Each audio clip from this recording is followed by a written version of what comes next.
Good morning, friends. Today we'll have a look at the poem of class 10th, A Tiger in the Zoo, written by Leslie Norris. I am Manish Sen, TGT English from Jawahar Navodaya Vidyalaya, Rajgarh. This poem brings a contrast between the life of a tiger in the zoo and the life of a tiger in the natural habitat of a forest, where he not only wanders in the forest without any restriction but also strikes terror among the people of the villages located near the edge of the forest. Through this, the poet is trying to convey the idea that wild animals must be left free to enjoy in their natural surrounding. He feels that an animal which is enslaved and caged is deprived of its freedom. He also feels that the animals survive better in natural habitats than in the confines of the zoo. Therefore, man must let them lead a natural life in a natural environment.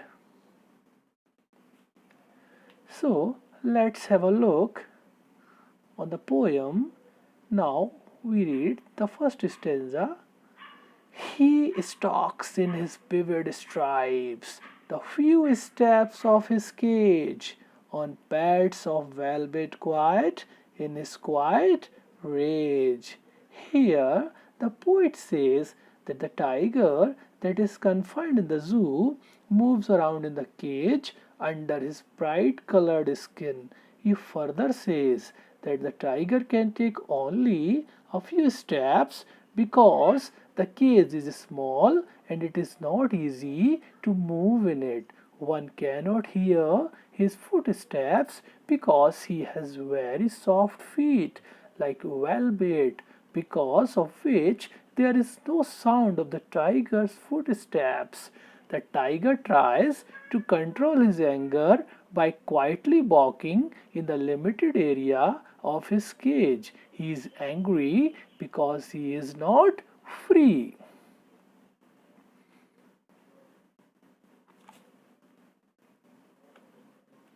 He should be lurking in shadow, sliding through long grass near the water hole where plump deer pass. In this stanza, the poet is trying to make us understand that if the tiger were free, he would have hid himself behind the long grass near the water bodies so that he could easily catch a deer in order to have it as its food. Basically, the poet wants to say that the actual life of a tiger is to live in jungle where he could catch his prey and eat it, but the tiger in the cage cannot do so. He should be snarling around houses at the jungle's edge, wearing his white fangs, his claws terrorizing the village. In this stanza, the poet says that if the tiger would have been free, he would have snarled around the houses located at the outskirts of the forest. He would terrorize people with his sharp tooth and claws. This would create fear among the people living in the villages.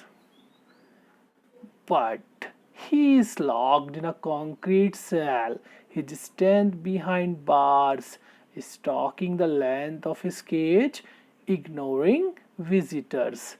Now, the poet comes to the reality of the tiger that is inside the cage. He says that the tiger is confined in a strong cell which is made of strong building material. He further says that as the tiger is behind bars, so his ferociousness is also behind the bars. He just stalks in the cage. He never tries to terrorize the visitors because his power is restricted by the cage. Therefore, he never tries to terrorize the visitors as he cannot attack them.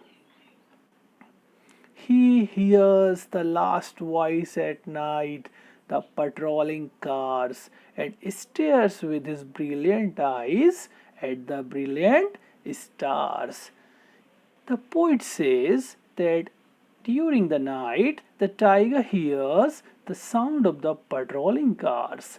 Patrolling cars are the vehicles of police or the guards which are used to guard at night. So, in the night, the tiger hears the sounds of these cars. He then stares at the shining stars with his shining eyes.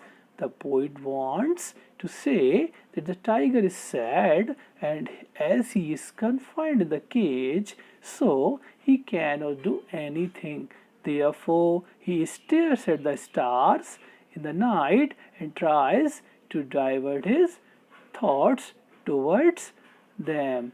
So, overall, the intention of the poet is that we should leave the animals free to live their lives in their natural habitat.